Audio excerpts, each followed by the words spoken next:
Ecclesiastes, right there after the book of Proverbs. The Lord appeared to Solomon twice, that is recorded for us. The first time when he was beginning his reign as a king, and the Lord had asked him what he wanted, and he asked for wisdom. And the Lord gave him abundant wisdom, and he became one of the wisest men in all the earth. And then later at the dedication of the temple, there in 2 Chronicles in chapter 7, the Lord appeared to Solomon.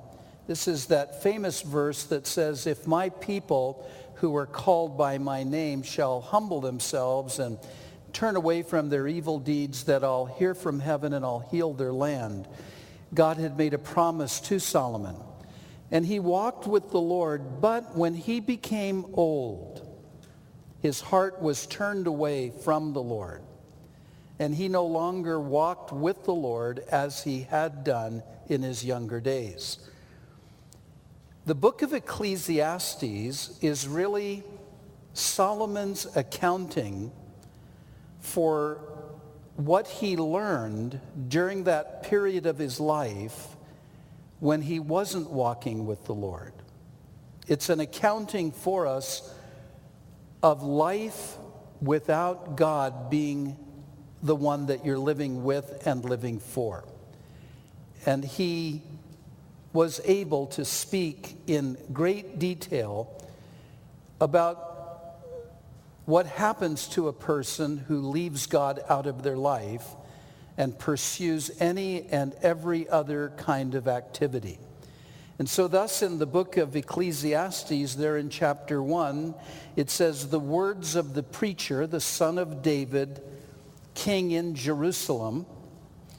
And he really gives us then his thesis or his theme for this book, which became the resounding reality in his life when his heart had turned away from God. "Vanity of vanities, says the preacher, vanity of vanities, all is vanity." Now the word vanity there is not speaking of the way we would use it, where we would say a person is very vain, they're looking in the mirror to see how they look. But rather it's speaking of emptiness and of futility and of disappointment. And so vanity of vanities, the emptiness of emptiness. All is empty. All is empty. That's really Solomon's message to us of living without God in your life. All is empty. And so what he begins to do then is to demonstrate that point throughout the book.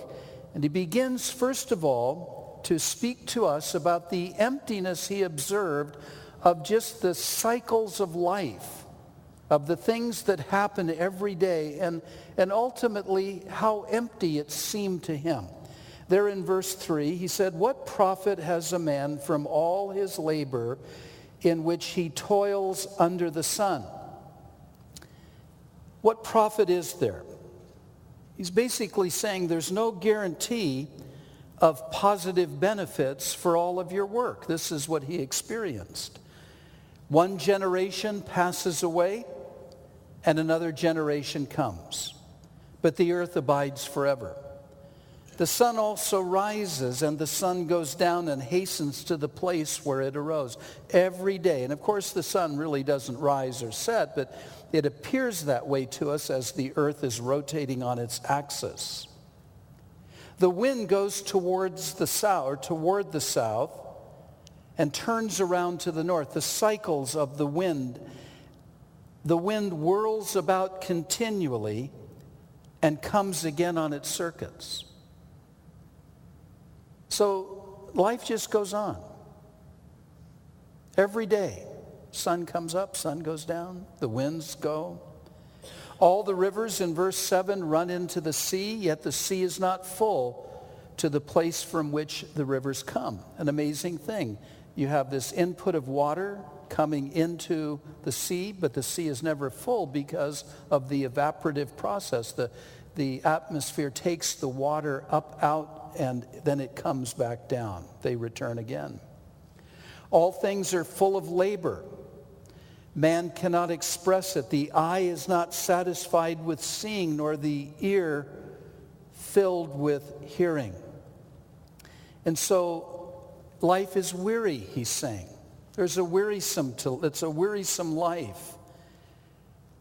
And no matter what you see, you're always wanting to see something additional. You're never really satisfied. Now remember, he's speaking from the perspective of a person who had turned his heart away from God. The emptiness of what you see and of what you hear.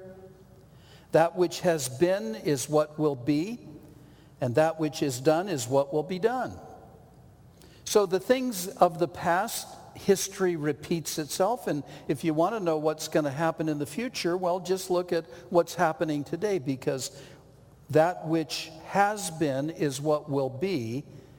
That which is done is what will be done. It's just going to go on. Life just goes on. There's a monotony to life. Is there anything in verse 10 of which it may be said, see, this is new? Can you find something that's really new? Well, yes, the new iPhone 5 will be out in September. That'll be new. But technology aside, the things of life, they're just repetitive. So is there anything of which it may be said, see, this is new? It has already been in ancient times before us. There is no remembrance of former things, nor will there be any remembrance of the things that are to come. People can't really even remember what's happened. And the things that are happening today, somewhere down the road, nobody's going to even remember. So nor will there be any remembrance of the things that are to come by those who will come after. There will come a day when people will not remember you, if the Lord tarries long enough. And you say, well, that's to their benefit then. They just won't have me in their mind. And so he's then talked to us about the futility of these cycles of life, the things that just go on. And now he begins to speak about the emptiness of wisdom. He says, I, the preacher, was king over Israel in Jerusalem. And I set my heart to seek and to search out wisdom concerning all that is done under heaven. This grievous task God has given to the sons of man, by which they may be exercised. And so now he's setting his heart, as he says, to search out by wisdom. I'm trying to really figure out what's going on in life. And it's a grievous task. He found it to be very difficult. In verse 14, I have seen all the works that are done under the sun, and indeed all is vanity and grasping for the wind. It's just a futile activity is what he's saying. I've seen it all. Everywhere. It's just empty. It's like trying to grasp the wind. You just don't find it. What is crooked cannot be made straight, and what is lacking cannot be numbered. And so life is full of paradoxes. You have crooked things, you can't straighten them out. And then you have what is lacking, the needs are just without number. And so as he really thought about life, now the Greek philosophers adopted this reasoning that what is crooked can't be made straight, and they applied it to mankind, and they came up with the idea that when a man falls, there's really never any hope for him to really get up again. If he has a moral failure in his life, or if he gives himself over to alcohol or drugs or sensuality or whatever thing you might think of, and if it causes a failure within his life, there's really no hope for him. That is true except for the presence of Jesus Christ in a person's life.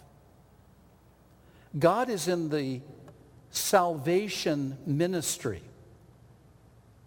of taking a man or taking a woman and forgiving them, number one, and of changing their life, being born from above. And so Solomon was correct on one level. He saw so many people who fell and they never made it back up. And the Greek philosophers adopted that philosophy. Christianity disproves that. Many, many, many, many people were as crooked and not straight as the day is long. But the Lord takes and he changes a life. I communed, he says, with my heart, or I said to myself, look, I have attained greatness, and I've gained more wisdom than all who were before me in Jerusalem. My heart has understood or seen great wisdom and knowledge. He spoke to himself, and he was acknowledging who he was and of how intelligent he was and of how he had a great depth of understanding. And I set my heart in verse 17 to know wisdom and to know madness and folly. I really looked into all of this. I perceived that this also is grasping for the wind. It really ultimately didn't get him anywhere. It was just an empty pursuit. For in much wisdom, and here he explains it, in much wisdom is much grief. You learn a lot about life. Of course, now it's good to be reminded regularly, he's speaking as a man who had turned his heart away from the Lord. In much wisdom is much grief, and he who increases knowledge increases sorrow. How true that is. And so now in chapter 2, he deals with the emptiness of pursuing pleasure and of pursuing wealth. He says, I said in my heart, come now, I will test you with mirth, therefore enjoy pleasure, but surely this also was vanity. So he said to himself, I'm going to just pursue the sensory pleasures of life. I'm just going to give myself over to pleasure. But he says, I found out that also was empty. Just pursuing pleasure in life was not satisfying to him. Mick Jagger was right back in 1967 when he said, I can't find no or can't get any satisfaction. Still true today. I said of laughter, it is madness. So he gave himself over to just comedy. And of mirth, what does it accomplish? What does it all really do? Just giving myself over to a party mentality. Just letting all the stops out. It's really very empty, he says. I searched in my heart how to gratify my flesh or to draw my flesh with wine, so he gave himself to drinking, while guiding my heart with wisdom. He wanted to be able to participate and partake of alcohol, but at the same time kind of keep his senses about him. So I searched in my heart how to gratify my flesh with wine, while guiding my heart with wisdom and how to lay hold on folly. I'm going to see how far can I go with foolishness and alcohol and drunkenness, till I might see what was good for the sons of men to do under heaven all the days of their lives. And so he was talking just about human beings in general. Let's see would this be of any help to a person. In verse 4, I made my works great. I built myself houses and planted vineyards. So he was a person who could build, and so he engaged in building projects. He gave himself over to that. He gave himself over to agriculture, to gardening. He planted vineyards, made myself gardens and orchards, and I planted all kinds of fruit trees